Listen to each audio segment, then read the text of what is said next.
ನಮಸ್ತೆ ಬಲಿಷ್ಠ ಭವ್ಯ ಭಾರತದ ಬಂಧುಗಳೇ, ಅಶ್ವಯೋಗ ವಾಹಿನಿಯ ರಾಷ್ಟ್ರ ದೇವೋಭವ ಕಾರ್ಯಕ್ರಮಕ್ಕೆ ಸ್ವಾಗತ ಸುಸ್ವಾಗತ. ರಾಷ್ಟ್ರ ದೇವೋಭವ ಹೇಳ್ತಾ ಇದ್ದಂಗೆ ನಮ್ಮ ಮೈಯೆಲ್ಲ ಜುಮ್ ಅನಿಸುತ್ತಲ್ಲ, ಖಂಡಿತವಲ್ಲೂ. ಕಾರ್ಯಕ್ರಮ ನೋಡ್ತಾ ಇರೋಂಥ ಅನೇಕ ವ್ಯಕ್ತಿಗಳು ನನಗೆ ಫೋನ್ ಮಾಡಿ ಹೇಳಿದ್ದಾರೆ, ತುಂಬ ಚೆನ್ನಾಗಿ ಬರ್ತಾಯಿದೆ ಕಾರ್ಯಕ್ರಮ. ಕೇಳ್ತಾ ಇದ್ದಂಗೆ ರಾಷ್ಟ್ರ ದೇವೋಭವ ಅಂತ ಕೇಳ್ತಿದ್ದಂಗೆ ನಮ್ಮ ಮೈಯಲ್ಲಿ ಹೇಳೋದಕ್ಕೆ ಆಗದೇ ಇರೋವಂಥ ಒಂದು ಅವಿನಾಭಾವವಾದಂಥ ಒಂದು ಸಂತೋಷ, ಉಲ್ಲಾಸ, ಮತ್ತೊಂದು ವೀರತನ ಧೀರತನ ಬರ್ತಾ ಇದೆ ಅಂತ ಹೇಳ್ತಾ ಇರ್ತಾರೆ. ನಿಜ, ಇದೆಲ್ಲನೂ ಆಗಲೇಬೇಕು. ಎಲ್ಲರಲ್ಲೂ ಕೂಡ, ನಮ್ಮೆಲ್ಲರಲ್ಲೂ ಕೂಡ ಈ ನಮ್ಮ ರಾಷ್ಟ್ರದ ಮೇಲೆ ಒಂದು ಅಭಿಮಾನ ಮೂಡೋದಕ್ಕೆ ಶುರುವಾಗಿದೆ ಅಂತಾರೆ. ಅದು ಮುಂಚೆಯಿಂದಲೂ ಬರ್ತಾಯಿತ್ತು. ಈ ಕಾರ್ಯಕ್ರಮ ನೋಡ್ತಿದ್ದಂಗೆ ಇನ್ನಷ್ಟು ಮತ್ತಷ್ಟು ನಮ್ಮೆಲ್ಲರಿಗೂ ಕೂಡ ಅಭಿಮಾನ ಹೆಚ್ಚಾಗ್ತಾ ಬರ್ತಾ ಇದೆ ಅಂತ ಹೇಳ್ತಾ ಇರ್ತಾರೆ. ಈ ಅಭಿಮಾನ ಅಂತ ತೆಗೆದುಕೊಂಡಾಗ ಇವತ್ತು 4 ಅಭಿಮಾನಗಳ ಬಗ್ಗೆ ಮಾತಾಡೋದಕ್ಕೆ ನಾನು ಇಷ್ಟಪಡ್ತೀನಿ. ಏನೇನು ಅಂತಂದಾಗ, ಒಬ್ಬ ಮನುಷ್ಯ, ಒಬ್ಬ ಭಾರತೀಯನಾದಂಥವನು, ಭಾರತ ರಾಷ್ಟ್ರದಲ್ಲಿ ಹುಟ್ಟಿದಂಥವನಿಗೆ 4 ಅಭಿಮಾನಗಳು ಸದಾ ಸರ್ವದಾ ಇರಲೇಬೇಕು. ಅದು ಯಾವುದು ಅಂತನ್ನೋದಾದರೆ, ಒಂದು ಮಾತೃದೈವದ ಮೇಲೆ. ಮಾತೃದೈವದ ಮೇಲೆ ನಿಮಗೆ ಅಭಿಮಾನ ಇರಬೇಕು. ಮಾತೃದೈವ ಅಂತಂದಾಗ ಏನು ಅಂತಂದಾಗ, ನಾವು ಎಲ್ಲರೂ ಕೂಡ ಒಂದಲ್ಲ ಒಂದು ಮತಗಳಲ್ಲಿ ಹುಟ್ಟಿರ್ತೀವಿ, ಒಂದಲ್ಲ ಒಂದು ಪಂಕ್ತಗಳಲ್ಲಿ ಹುಟ್ಟಿರ್ತೀವಿ, ಒಂದಲ್ಲ ಒಂದು ಧರ್ಮಗಳಲ್ಲಿ ಹುಟ್ಟಿರ್ತೀವಿ. ಆದರೆ ನಿಜವಾಗಲೂ ನಮ್ಮ ಭಾರತೀಯ ರಾಷ್ಟ್ರೀಯ ಒಂದು ಧರ್ಮ ಯಾವುದು ಅಂತಂದರೆ ನಮ್ಮ ಸನಾತನ ಧರ್ಮ. ಈ ಸನಾತನ ಧರ್ಮದಲ್ಲಿ ಹುಟ್ಟಿದಾಗ ಅನೇಕ ರೀತಿಯಾದಂಥ ಜಾತಿಗಳು, ಪಂಗಡಗಳು ಅನೇಕ ರೀತಿಯಲ್ಲಿ ಬಂದಿವೆ. ಅಲ್ಲಲ್ಲಿ ಹುಟ್ಟಿದಾಗ ಒಬ್ಬೊಬ್ಬರ ಮನೆಗೆ ದೇವರು ಒಬ್ಬೊಬ್ಬರು ಇರ್ತಾರೆ. ಒಬ್ಬರಿಗೆ ಕಾಳಿಕಾದೇವಿ ಇರ್ಬೋದು, ಮತ್ತೊಬ್ಬರಿಗೆ ಶಿವ ಇರ್ಬೋದು, ಮತ್ತೊಬ್ಬರಿಗೆ ವಿಷ್ಣು ಇರಬಹುದು, ಮಗದೊಂದಿಗೆ ಸುಬ್ರಹ್ಮಣ್ಯ ಇರಬಹುದು, ಮತ್ತೊಬ್ಬರಿಗೆ ಸರಸ್ವತಿ ದೇವಿ ಇರ್ಬೋದು, ಮತ್ತೊಬ್ಬರಿಗೆ ಲಕ್ಷ್ಮಿ ಇರ್ಬೋದು. ಈ ರೀತಿ ಅನೇಕ ರೀತಿಯಾದಂಥ ಒಂದೊಂದು ಕುಲಗಳಲ್ಲಿ ಒಂದೊಂದು ಕುಲದೇವತೆಗಳು ಅಂತ ಬಂದಿರುತ್ತೆ. ಈ ಕುಲದೇವತೆಗಳ ಮೇಲೆ ಮೊಟ್ಟ ಮೊದಲಾಗಿ ಎಲ್ರಿಗೂ ಕೂಡ ಒಂದು ಅಭಿಮಾನ ಇರಲೇಬೇಕು. ಈ ಅಭಿಮಾನವನ್ನು ನಾವು ಬೆಳೆಸ್ಕೋಬೇಕು. ಮತ್ತೊಂದು ಮಾತೃ ಸಂಸ್ಕೃತಿಯ ಮೇಲೆ ಅಭಿಮಾನ ಇರಬೇಕು. ಎಲ್ಲರದ್ದು ಕೂಡ ಅವ್ರವ್ರದ್ದೇ ಆದಂಥ ಸಂಸ್ಕೃತಿಗಳಿರುತ್ತೆ. ಈ ಸಂಸ್ಕೃತಿಗಳು ಏನು ಅಂತಂದಾಗ, ಪ್ರತಿಯೊಬ್ಬರು ತಮ್ಮ ಜೀವನದಲ್ಲಿ ಹೇಗಿರಬೇಕು, ಏನಿರಬೇಕು, ಈಗಿರೋದ್ರಿಂದ ಅವರು ಸುಖವಾಗಿತ್ತು, ಇತರರು ಕೂಡ ಸುಖವಾಗಿ ಇರೋ ರೀತಿಯಲ್ಲಿ ಇವರು ಚೆನ್ನಾಗಿ ಬಾಳೋದ್ರ ಮೂಲಕ ಮತ್ತೊಬ್ಬರು ಕೂಡ ಚೆನ್ನಾಗಿ ಬಾಳೋ ರೀತಿಯಲ್ಲಿ ಆಗುವಂಥ ಆಚಾರ ವಿಚಾರಗಳನ್ನು ಮತ್ತೊಬ್ಬರಿಗೆ ತೊಂದರೆ ಆಗದ ರೀತಿಯಲ್ಲಿ ತಾವು ಪಾಲನೆ ಮಾಡ್ತಾ ಹೋಗುವಂಥದ್ದು. ಇದು ಮಾತೃ ಸಂಸ್ಕೃತಿ. ನಮ್ಮದೇ ಆದಂಥ ಒಂದು ಸಂಸ್ಕೃತಿ ಬಂದಿದೆ. ನಮ್ಮದೇ ಆದಂಥ ನಮಗೆ ಸಿಂಧೂ ನದಿಯ ನಾಗರಿಕತೆ ಅಂತ ಬಂದಿದೆ.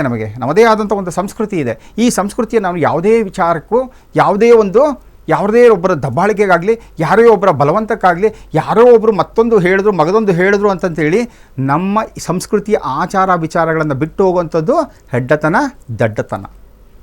ನಮ್ಮ ಸಂಸ್ಕೃತಿಯನ್ನು ಬಿಟ್ಟು ಯಾವುದೇ ಕಾರಣಕ್ಕೂ ನಾವು ಹೋಗಬಾರ್ದು. ನಮ್ಮ ಸಂಸ್ಕೃತಿಯ ಮೇಲೆ ನಮಗೆ ಅಭಿಮಾನ ಇರಲೇಬೇಕು. ಹಾಗೆಯೇ ನಮ್ಮೆಲ್ಲರಿಗೂ ಕೂಡ ನಮ್ಮ ಮಾತೃಭಾಷೆಯ ಮೇಲೆ ಅಭಿಮಾನ ಇರಬೇಕು. ಎಲ್ಲರದ್ದು ಆದಂಥ ಅವ್ರದ್ದೇ ಆದಂಥ ಮಾತೃಭಾಷೆ ಇರುತ್ತೆ. ಈ ಭಾಷೆ ಅನ್ನೋದು ಯಾತಕ್ಕೋಸ್ಕರ ಇರುವಂಥದ್ದು? ನಮ್ಮ ಭಾವನೆಗಳನ್ನು ವ್ಯಕ್ತಪಡಿಸ್ಕೊಳ್ಳೋಕ್ಕೋಸ್ಕರ ಇರುವಂಥದ್ದು ಈ ಒಂದು ಮಾತೃಭಾಷೆ. ಯಾವುದೇ ಒಂದು ವಿಚಾರವನ್ನು ತೆಗೆದುಕೊಂಡಾಗ ನಾವು ಮಾತೃಭಾಷೆಯಲ್ಲಿ ಆಡಿದಾಗ, ನಾವು ಮಾತೃಭಾಷೆಯಲ್ಲಿ ಆ ವಿಚಾರಗಳನ್ನು ನಾವು ಒಂದು ಸಂವಾದ ಮಾಡೋದ್ರ ಮೂಲಕ ಹಂಚಿಕೊಳ್ಳೋದ್ರಿಂದ ಏನಾಗುತ್ತೆ ಅಂತಂದರೆ, ನಮ್ಮಲ್ಲಿ ಅದು ಹೃದಯಕ್ಕೆ ತಟ್ಟತ್ತೆ, ಮನಸ್ಸಿಗೆ ಮುಟ್ಟತ್ತೆ. ಹಾಗಾಗಿ ಯಾವತ್ತೂ ಕೂಡ ನಮಗೆ ನಮ್ಮ ಮಾತೃಭಾಷೆಯ ಮೇಲೆ ಕೀಳಿನ ಮನೋಭಾವ ಬರಲೇಬಾರದು. ಅದು ಕನ್ನಡ ಆಗಿರ್ಬೋದು, ತಮಿಳಾಗಿರ್ಬೋದು, ಹಿಂದಿ ಆಗಿರ್ಬೋದು, ಗುಜರಾತಿ ಆಗಿರ್ಬೋದು, ಯಾವ ಭಾಷೆ ಬೇಕಾದ್ರೂ ಆಗಿರಬಹುದು. ಭಾರತದಲ್ಲಿ ಹಲವಾರು ಭಾಷೆಗಳಿದೆ. ಆ ಎಲ್ಲ ಭಾಷೆಗಳಲ್ಲಿ ಮೊಟ್ಟ ಮೊದಲಾಗಿ ನೀವು ಯಾವ ಒಂದು ಮಾತೃದೈವದ ಮೂಲಕ, ಮಾತೃ ಸಂಸ್ಕೃತಿಯ ಮೂಲಕ ಬಂದಿರ್ತೀರೋ, ಆ ಮಾತೃದೈವ, ಮಾತೃ ಸಂಸ್ಕೃತಿಯ ಮತ್ತೊಂದು ಭಾಷೆ ಯಾವುದು ಅಂತಂದರೆ ಅದು ನಿಮ್ಮ ಮಾತೃ ಭಾಷೆ ಆಗಿರುತ್ತೆ. ಮದರ್ ಟಾಂಗ್ ಅಂತಂದು ಕರಿತಾ ಇರ್ತಾರೆ. ಮದರ್ ಟಂಗ್ ಅಂತ ಕರೆದಾಗ ತಾಯಿಯಿಂದ ಬರುವಂತಹ ಭಾಷೆಗೆ ಮದರ್ ಟಂಗ್ ಅಂತ ಕರಿತೀವಿ.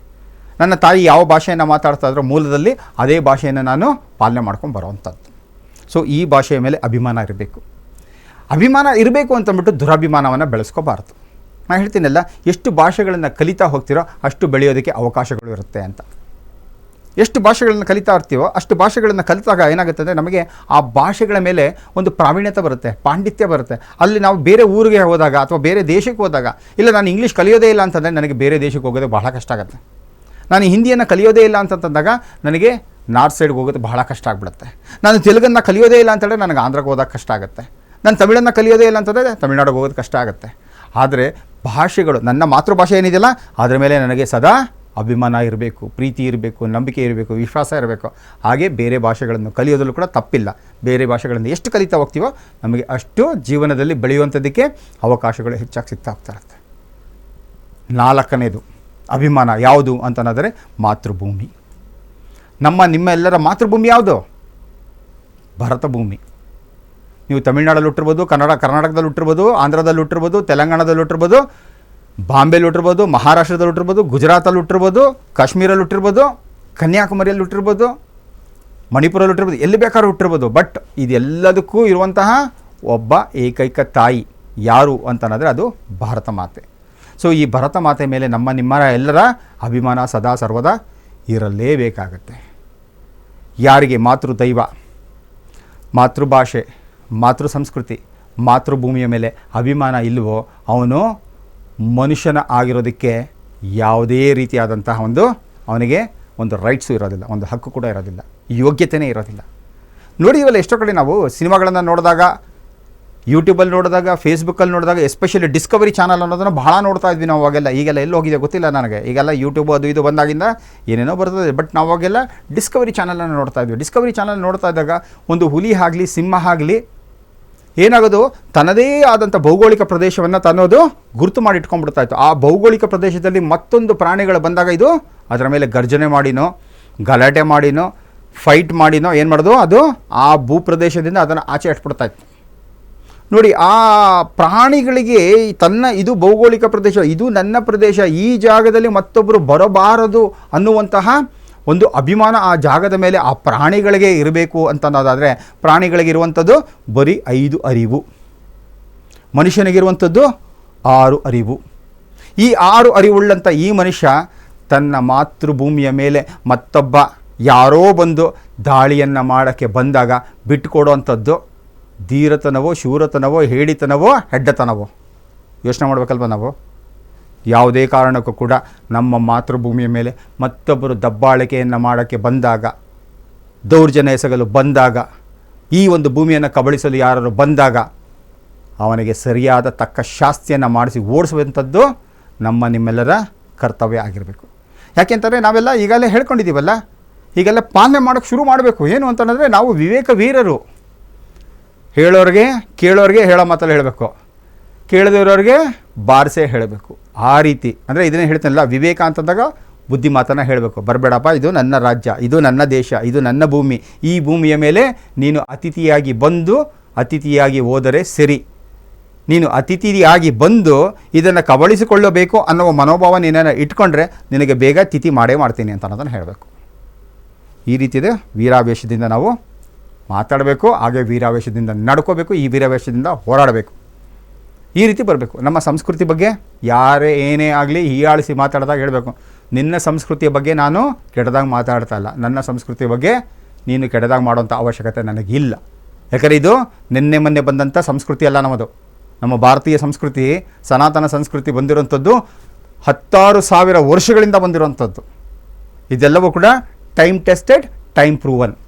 ಅಂದರೆ ಅನೇಕ ರೀತಿಯಾದಂಥ ಈ ವಿಚಾರಧಾರೆಗಳನ್ನು ಎಲ್ಲವನ್ನೂ ಕೂಡ ಪ್ರತಿಯೊಂದನ್ನು ಪರೀಕ್ಷಣೆಗೊಳಿಸಿ, ಪರೀಕ್ಷೆಗಳಲ್ಲೆಲ್ಲದರಲ್ಲೂ ಕೂಡ ಜಯಿಸಿ, ಇದು ನಿಜವಾಗಲೂ ಒಬ್ಬ ಮನುಷ್ಯನಿಗೆ ಬೇಕಾಗಿರೋಂಥ ಆಚಾರ ವಿಚಾರಗಳು ಅನ್ನೋ ರೀತಿಯಲ್ಲಿ ಬಂದಿರೋಂಥದ್ದು ನಮ್ಮ ಸಂಸ್ಕೃತಿ.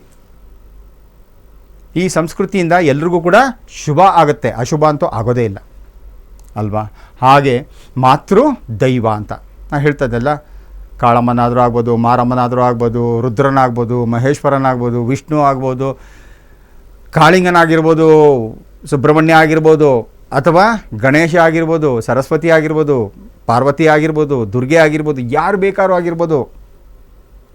ಒಂದೇ ದೈವ ಹಲವು ನಾಮ ಅಂತ ಹೇಳಿದ್ವಿ. ನನ್ನ ಅನುಕೂಲಕ್ಕೆ ರೀತಿಯಲ್ಲಿ ನನಗೆ ಇಚ್ಛಾಪೂರ್ವಕವಾಗಿ ನಾನು ನನ್ನ ದೈವವನ್ನು ಆರಾಧನೆ ಮಾಡ್ತೀನಿ. ತಪ್ಪೇನಿದೆ? ತಪ್ಪೇನೂ ಇಲ್ಲ. ಹಾಗಾಗಿ ನಮ್ಮದೆಲ್ಲ ಏಕದೈವ ಉಪಾಸನೆ. ಆದರೆ ಏಕದೈವವನ್ನು ಅನೇಕ ರೂಪಗಳಲ್ಲಿ ನೋಡುವಂತಹ ಸೌಭಾಗ್ಯ ನಮ್ಮ ಭಾರತೀಯರಿಗೆ ದೊಕ್ಕಿದೆ. ದಿನ ಬರೀ ಅನ್ನ ಸಾಂಬಾರೇ ತಿನ್ಕೊಳ್ಳಿ ಅಂತಂದರೆ ಒಪ್ತೀವ ನಾವು? ಇಲ್ಲ ತಾನೇ. ದಿನ ಅನ್ನ ಸಾಂಬಾರನ್ನ 2 ದಿನ 3 ದಿನಕ್ಕೆ ತಿನ್ನಲ್ಲ ನಾವು. ಏನು ಮಾಡ್ತೀವಿ?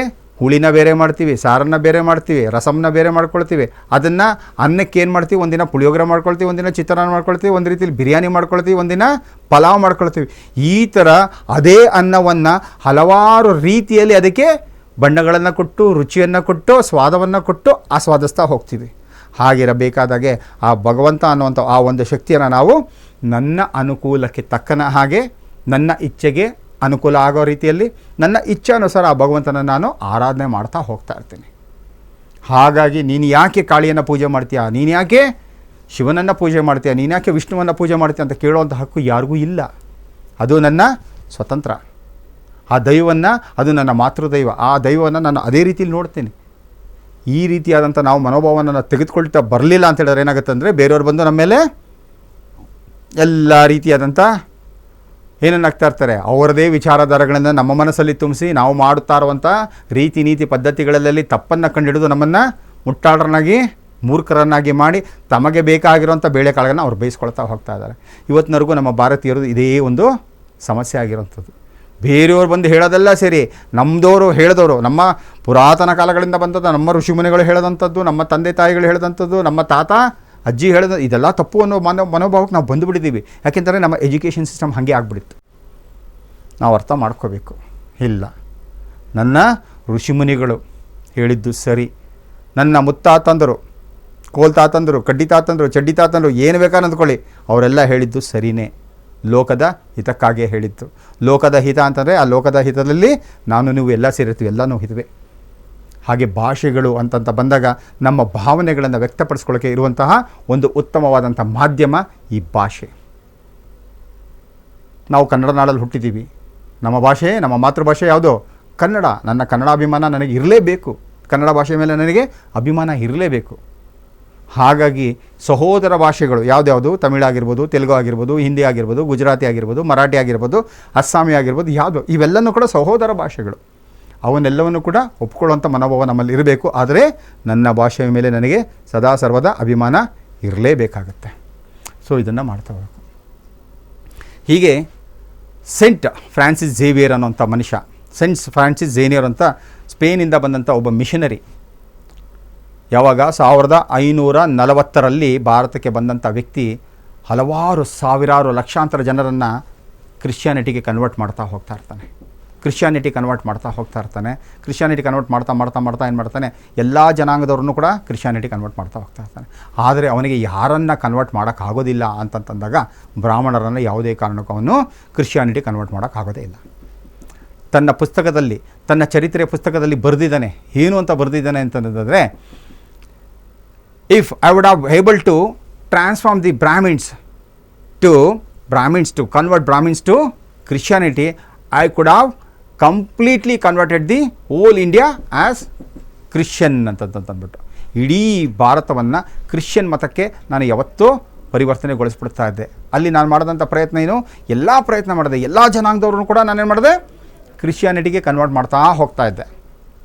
ಬ್ರಾಹ್ಮಣರನ್ನ ಮಾತ್ರ ನನ್ನ ಕೈಯಲ್ಲಿ ಕ್ರಿಶ್ಚಿಯಾನಿಟಿಗೆ ಕನ್ವರ್ಟ್ ಮಾಡೋಕ್ಕೆ ಸಾಧ್ಯನೇ ಆಗಲಿಲ್ಲ. ಬ್ರಾಹ್ಮಣರನ್ನೇನಾದರೂ ನಾನು ಕ್ರಿಶ್ಚಿಯಾನಿಟಿಗೆ ಕನ್ವರ್ಟ್ ಮಾಡಿಬಿಟ್ಟಿದ್ದಿದ್ದರೆ ಇಡೀ ಭಾರತವನ್ನು ಕ್ರಿಶ್ಚಿಯನ್ ರಾಷ್ಟ್ರವನ್ನಾಗಿ ಮಾಡಿಬಿಡ್ತಿದ್ದೆ ಅಂತ ಹೇಳ್ತಾ ಇದ್ದಾರೆ. ಇರಲಿ, ಕ್ರಿಶ್ಚಿಯನ್ ರಾಷ್ಟ್ರಗಳು ಹಲವಾರಿದೆ, 150 ಮೇಲೆ ಇದೆ, ಇದ್ದುಕೊಳ್ಳಿ, ಬೇಡ ಅಂತ ನಾನು ಹೇಳ್ತಾ ಇಲ್ಲ. ಅವ್ರವ್ರಿಗೆ ಹೆಚ್ಚಾಗೇ ಇರಲಿ. ಆದರೆ ಭಾರತವನ್ನು ಕ್ರಿಶ್ಚಿಯನ್ ರಾಷ್ಟ್ರವನ್ನಾಗಿ ಮಾಡುವಂಥ ಹುನ್ನಾರ ಯಾಕೆ ಬೇಕಾಗಿತ್ತು, ಆಸೆ ಯಾಕೆ ಬೇಕಾಗಿತ್ತು, ಏನಕ್ಕೆ ಬೇಕಾಗಿತ್ತು ಅವ್ರಿಗೆ? ಅದಕ್ಕೋಸ್ಕರ ಆತ ಕೊಟ್ಟಂತಹ ಹಿಂಸೆಗಳು ಒಬ್ಬೊಬ್ಬೊಬ್ಬೊಬ್ಬ ಚರಿತ್ರೆಯಲ್ಲಿ ಓದ್ತಾ ಹೋಗ್ತಿದ್ದಂಗೆ ಮೈಯೆಲ್ಲನೂ ಕೂಡ ಕಂಪನ ಆಗಿಬಿಡುತ್ತೆ, ಮೈಯಲ್ಲೆಲ್ಲ ಕೂಡ ರೋಷಾವೇಷ ಉಕ್ಕು ಬಂದುಬಿಡುತ್ತದೆ ನಮಗೆ. ಆ ರೀತಿಯಲ್ಲಿ ನಮ್ಮ ಸನಾತನ ಧರ್ಮದ, ನಮ್ಮ ಹಿಂದೂ ಧರ್ಮದಲ್ಲಿದ್ದಂಥವ್ರನ್ನೆಲ್ಲ ಅವರು ಆ ರೀತಿಯಲ್ಲಿ ಗೋಳನ್ನು ಹೊಯ್ಕೊಂಡು, ಅವರಿಗೆ ಆ ರೀತಿ ಹಿಂಸೆಯನ್ನು ಕೊಟ್ಕೊಂಡು, ಅವರಿಗೆ ಆ ರೀತಿ ಚಿತ್ರಹಿಂಸೆಗಳನ್ನು ಕೊಟ್ಟು ಮಾಡಿ ಕನ್ವರ್ಷಗಳನ್ನು ಮಾಡ್ತಾ ಹೋಯಿತು.